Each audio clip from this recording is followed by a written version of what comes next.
Hi guys! Welcome back ulit sa aking YouTube channel, Ate Jo TV. Magandang araw or magandang gabi po sa inyong lahat. For today's video po ay update po kayo sa aming ginagawa na as usual na pag-iihaw-ihaw. Ngayon po pala ay December 30.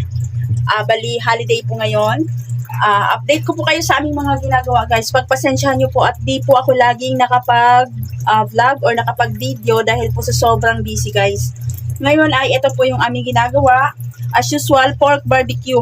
Ang ginagawa po namin guys, pagkatapos ng Pasko, 26, nagagawa na po kami ng sobra-sobra sa aming mga barbecue dahil po,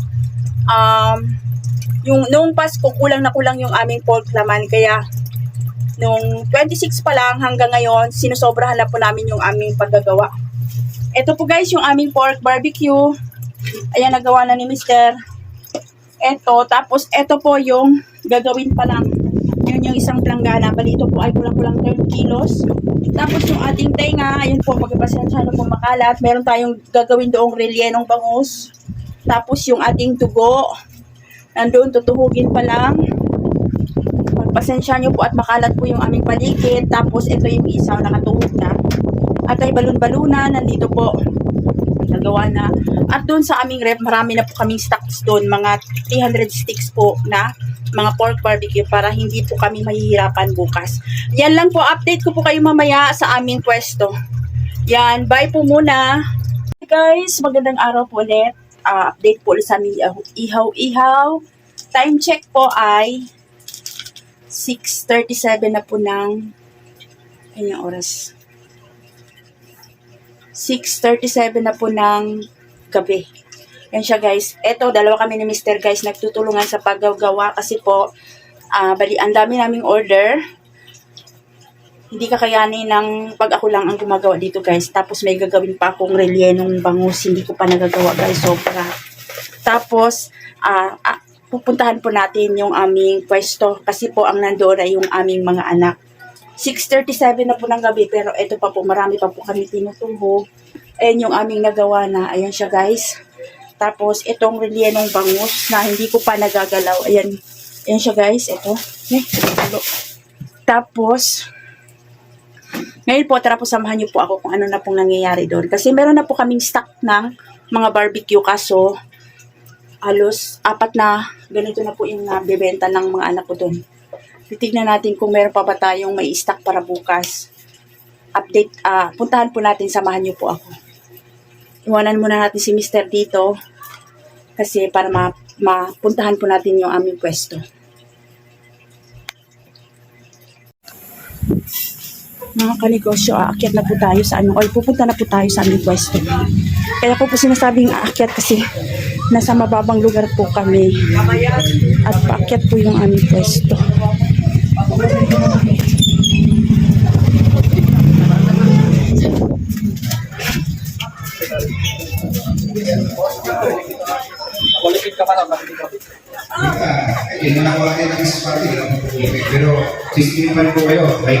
Dito na po tayo sa aming pwesto guys. Yan, sa gym, merong event. Tapos dito po. Yan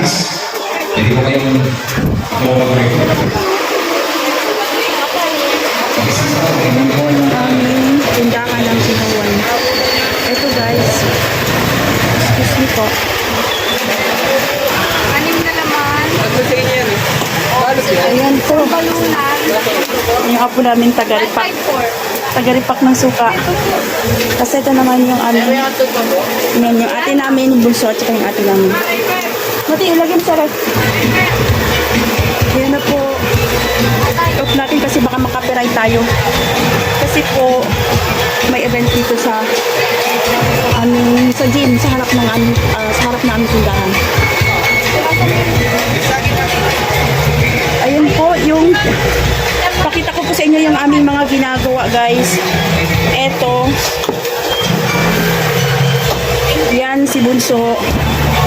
Nag-asikaso daw yung ate namin ang nag-accommodate sa mga customer. Tapos eto po, pasensya na po kayo, maingay. Ito po yung aming nagagawa guys. Ayan siya. Pork laman po yan. Pork laman din po ito para bukas, para ma-stock po tayo kasi hindi po talaga namin kakayanin. Ito naman pork laman din. Meron tayo ditong buko para sa ating buko salad bukas. Kasi 31 na po bukas guys. Tapos dito naman may pork laman din. Ayan siya guys oh. Tapos ito yung atay balunan. Ayan guys, yung aming halos mamumuno na, marami kami stock pero mauubos halos na rin po yan. Kaya kailangan po talagang marami tayong nakahandang mga pork barbecue. Kasi ito po, sinasabi ko nga po, ang best seller po sa amin lalo na ngayon pagka holiday season, pork barbecue po yung mabenta sa amin. Ayan yung ginagawa ni Bunso. Gusto yung aming gawa na kabila. Tapos, Akin na lang yung takip doon naman sa kabila.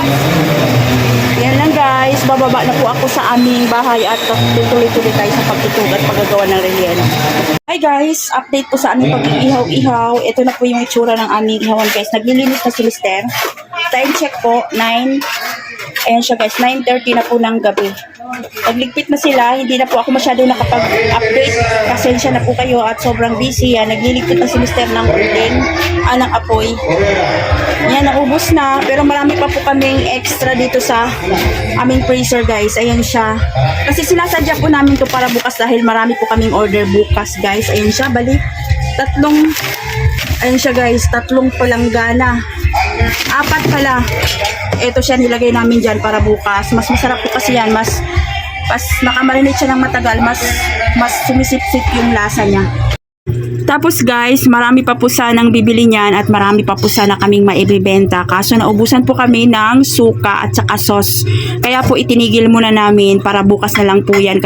Tapos ayan po pala yung bangus na aking gagawing relleno. Yung balat ng bangus na minarinate ko na po at yung laman yan ay ginagawa ko na. Tapos po, ayan po, ulitin ko po, yan po ay reserve po namin para bukas. At saka para hindi po kami mahirapan sa bukas disperas ng New Year. Tapos ayan guys, may kwento ko na po dito sa inyo habang medyo mahaba po yung aking video. Yan po yung stock po namin na yan. Sobrang kulang po yan kahit po napakadami na yan. Bukod po dyan, nakagawa pa po kami dyan ng 400 sticks na idagdag ng aking mister. Pero kulang pa po. Tapos ayan po yung aming benta, yung benta ng aking mga anak guys kasi sila po yung nagbabantay habang kami ni mister ay gumagawa. Ipapakita ko po sa inyo or bibilangin po natin yan kung magkano po yung benta namin ng December 30. Habang si Mister dyan sa labas ay nagpapatay na ng uling. Sinasarado ko po guys kasi masyadong mausok siya at masyadong maalikabok. Tapos, ayan po, update ko po kayo ulit para po, sabihin ko po sa inyo kung magkano po yung ating benta. Guys, hi guys, ito pala yung benta namin ngayong araw ng 30. December 30. Ano na po bukas, dispiras na po bukas ng New Year. Ito po, 1, 2, 3, 4, 5, 6, 7, 8, 8, 5, 6, 7, 8, 9. 9,000, 1, 2, 3, 4, 5, 6, 7, 8, 9, 10. Ayan po. Tapos, may nagbayad din po sa GCash, umabot po ng kulang-kulang 14K ang aming benta sa araw po na yan na December 30. Tapos yan guys, ulitin ko po, hindi po ako nagyayabang at pinapakita ko lang po sa inyo kung magkano po talaga yung bentahan pagka ganyang araw po. Tapos ito naman po yung nagbabayad na po yung ibang nag-order para bukas. Yung pre-order na po para bukas guys, ito ba nagbabayad na sila pero hiwalay ko po yan para po yan bukas. Yan lang po. Thank you for watching and God bless po sa ating lahat. Mga kanegosyo, andito na po tayo sa aming pwesto. At ayan po yung aming tindahan. Sobrang po yung mga buluhan guys. Ay na, dalawa kayo handle to be. Yung?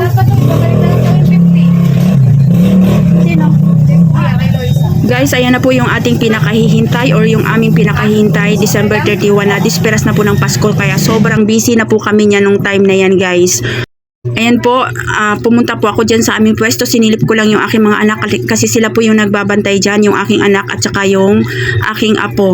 Sinilip-silip ko lang. Tapos yun po, yung mga nakatayo na yan po yung mga kumukuha na ng kanilang order. Kasi bago po yung December 31, may mga umu-order na po guys. Tapos sobrang nakakapagod po talaga. Kailangan talaga masipag at matyaga, mahabang pasensya.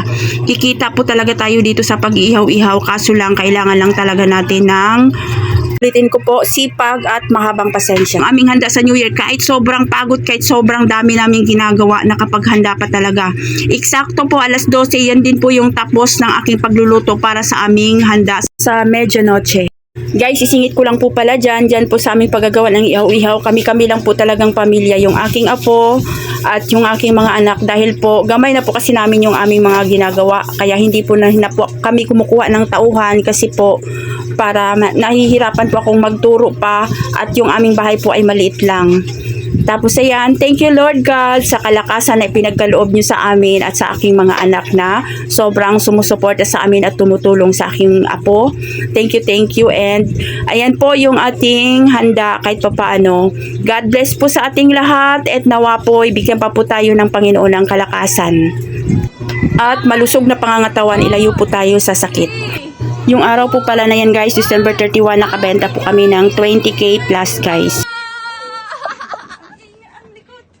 Diyan guys, yung eksena po na yan, pinagalitan ko po yung ate namin or nagalit po ako sa ate namin dahil po umakyat siya sa bubong. Dahil po sa kakabit nyo ng fireworks, muntik na pong mahulog.